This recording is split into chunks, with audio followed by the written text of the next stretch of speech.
سڵاوتان لەبێت و ئەم کاتتان باش بینەرانی خۆشەویستی تەلەڤیزیۆنی کۆمەڵە بە یارمەتی هاوڕێیانی هاوکارم لە خزمەتتاندام بۆ پێشکەشکردنی گەشتی هەواڵەکانی ڕۆژی پێنجشەممە سەرەتا سەردێڕی چەندین هەواڵ.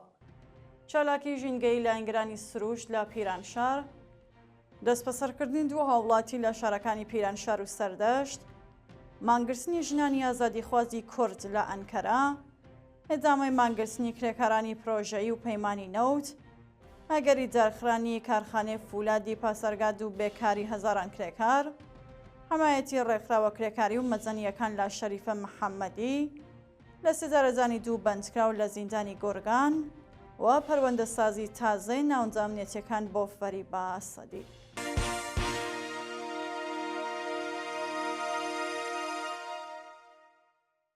درێژی هەواڵەکان. چالاکی ژینگەی لاینگرانی سروش لە پیرانشار. ڕۆژی سێشەممە 19 پوشبەر کۆمەڵێک لە ژینگە دۆستانی کوردستان لە هەڵمەتێکدا ناوچەی گەشتیاری و کوێستانی داڵانپەڕیان لە زبڵ و پاشماوە پاک کردەوە.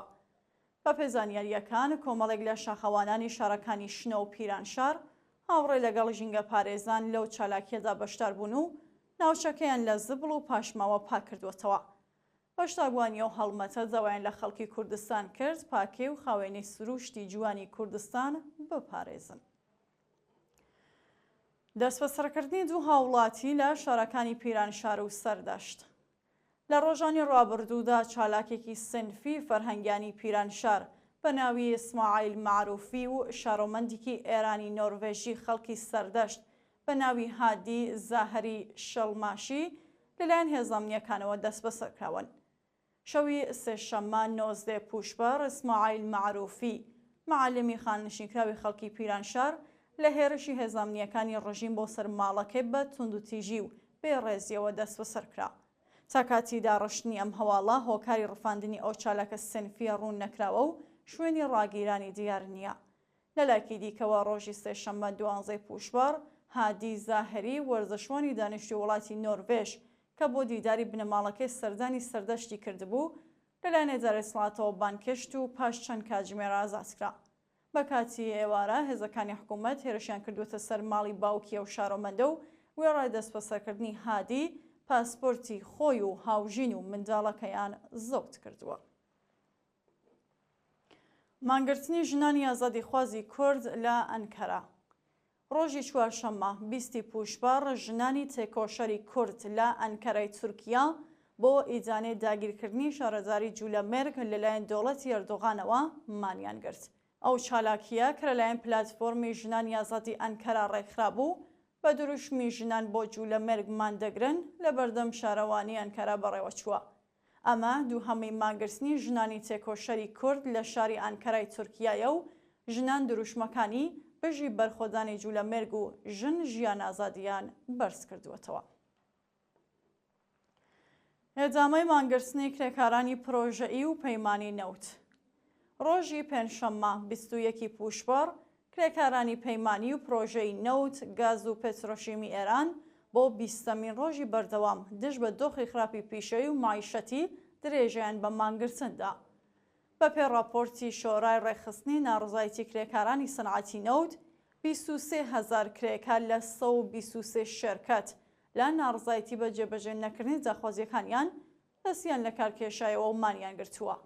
کرێکارانی پەیمانی و پرۆژەی نەوت خوازیاری، زیادکردنی ئاستی هەغدەست و مەزەیە، گۆڕانی دۆخی پیشەیی، نوێکردنەوەی قەرارداد، وەلانانی پەیمانکار، بەڕێوەچوونی یاسای 14 ڕۆژکار 14 ڕۆژکشودان، دابینکردنی ئیمکاناتی ڕەفاهی، تەزمینی ئەمنیەتی پیشەیی، وەلانانی جیاوازی و دابینکردنی بیمەی دەرمانی کارامەبوون. ناڕزایەتی کرێکارانی شاغڵ لە مێترۆی ئەهواز. ڕۆژی چوارشەممە 20 پوشبەر کرێکارانی شاغڵ لە پرۆژەی قەزاری شاری ئەهواز بۆ جارێکی دیکە لە ئازنەدەنی داخوازیەکانیان ناڕزایەتیان دەربڕی. بە پێ زانیاریەکان 10 مانگ حەقدەست، 1 ساڵ و نێو حەقی بیمە و 8 ساڵ سەنەواتی کرێکارانی شاغڵ لە پرۆژەی مێترۆی ئەهواز پەرداخ نەکراوە و کرێکاران بەلا تەکلیف ماونەتەوە. هەرجار و پەیمانکارێک گرێبەستی نوێی لەگەڵ شارەزاری ئەهواز واژۆ دەکات، بەڵام هیچ یەک بەڕێوە ناچێت و داخوازی کرێکاران لەسەر زەوی ماوەتەوە. لەلایەکی دیکەوە چارەنووسی پیشەی 113 پارێزەوانی ئەو پرۆژەیە نادیارە و لە دۆخێکی سەختی مایشەتیدا ژیان بەسەرەبن.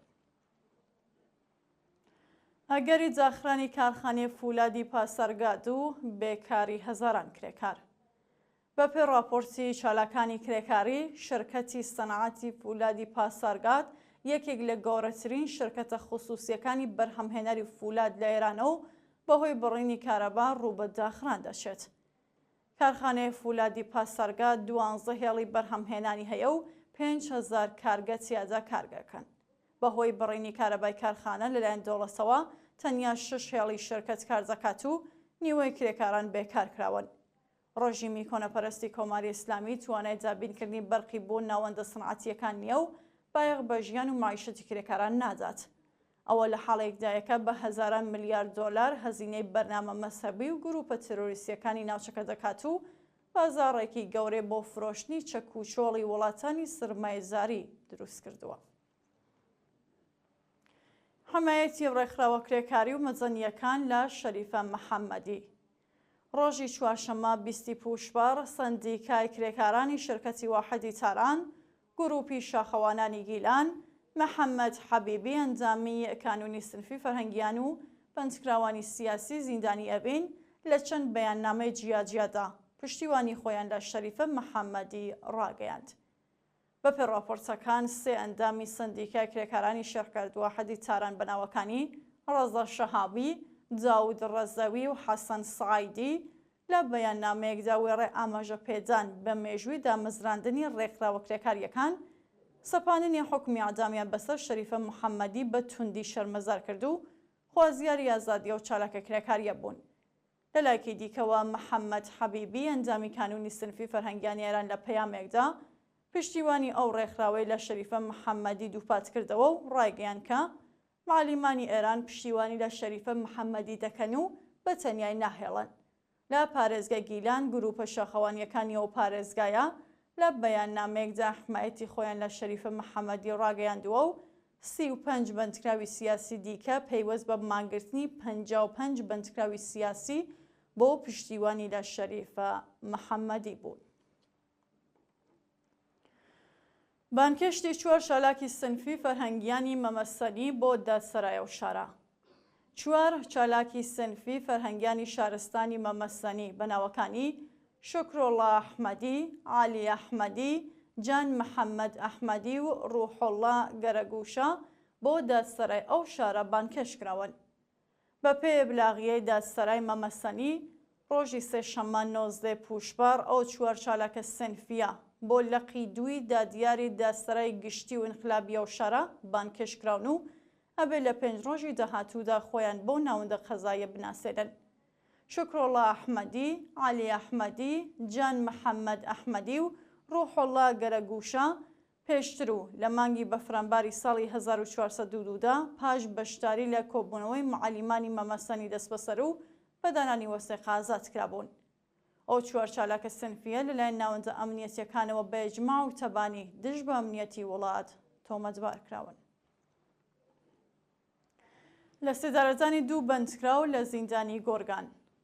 بەیانی چوارشەممە 20 پوشبەر حکمی ئەعدامی 2 زیندانی بەناوەکانی مستەفا حسەینی تەمەن 41 ساڵ و حاتەم شەهیدی تەمەن 38 ساڵ لە زیندانی ناوەندی گۆرگان جێبەجێ کرا. مستەفا حسەینی و حاتەم شەهیدی 3 ساڵ لەوبەر بە تۆمەتی پەیوەندیدار بە مادەی هۆشبەر دەست بەسەر و دواتر لەلایەن دەستگای قەزای ڕەژیمەوە بە ئەعدام مەحکوم کرابوون. بەیانی چوارشەممە سزای لە سێزارەزانی ئەو 2 بەندکراوە لە بێدەنگی خەبەریدا جێبەجێ کراوە. سەپاندنی سزای زیندان بەسەر پارێزەرێکی دادگۆستەری لە عێراق. مهدی شەکیبایی فەر پارێزەری دادگۆستەری خەڵکی ساوە و ئەندامی کانونی پارێزەرانی ئوستانی عێراق بە تۆمەتی بێڕێزی بە ڕێبەری و تەبلیغ دژی نیزام بە 22 ساڵ زیندان مەحکوم کراوە. بەپێی راپۆرتی کەمپەینی بەرگری لە بەندکراوانی سیاسی و مەدەنی لە قینوێ دادگای پێداچوونەوەی ئۆستانی مەرکەزی ئەو سزایەی بەسەر و پارێزەرەی مافی مرۆڤە سەپاندووە. مهدی شەکیبایفەر پێشتر و لە دادگای سەرەتاییدا لە تۆمەتی بێڕێزی بە بەبرسانی ڕژیم و تەبلیغ دژی نیزام بێبەری ناسێنرا بوو، بەڵام پاش ئەوەی پەروەندەکەی ڕەوانەی دادگای پێداچوونەوە کراوە بە 22 ساڵ زیندانی تازیری محکوم کراوە. پەروەندەسازی تازەی ناونجە ئەمنیەتیەکان بۆ فەریبا ئەسەدی. فەریبا ئەسەدی کە لە ڕێبەندانی ساڵی 1401 و پاش تێپەڕکردنی ماوەی بەندەکانی پێشووی ئازادکرا بوو، لەلایەن ناونجە ئەمنیەتیەکانەوە پەروەندەی تازەی بۆ سازکراوە. بە پێزانیاریەکانەوە پەروەندەیە لەسەر سکاڵای بەرپرسێکی دادگای محەممەدشار بە ناوی فریشتە خادم دژ بە فەریبا ئەسەدی کراوەتەوە. ئەو چالاکە مەدەنیە لە پەروەندەی تازەیدا بە تێکدان یاسایشی گشتی، ئەنجامدانی کردەوەی حرام، بێڕێزی بە بەرپرسانی ڕژیم و لێدان و ئازاری کەسانی مەدەنی تۆمەتبار کراوە. دووە هەواڵ نقمبوونی بەلەمی پەنابەران لە کەناراوەکانی تورکیا. گاردی ساحلی تورکیا ڕۆژی سێشەمە 19 پوشبەر ڕایگەیاند بەلەمێکی پەنابەران لە کەناراوەکانی وڵاتە وەرگەڕاوە و بۆ هۆیەوە 7 کەس گیانیان لەدەستەوە. بە وتەی بەرپرسانی دەوڵەتی تورکیا، گاردی ساحلی یۆنان بەلەمیە و پەنابەرانەی بە ئەنقەس لە نێو ئاودا بەجێهێشتووە و بەلەمەکە پاش خۆکێشان بە بەردێکی کەناراوی کارادای تورکیا وەرگەڕاوە. لە کامیە و ڕووداوەدا 7 کەس گیانیان لەدەستەوە و 18 کەس لەوانە چەند منداڵ ڕزگار کراون. بینەرانی خۆشەویست، هەواڵەکانتان پێشکەشکرا، هەر شاد و ئەسوودە.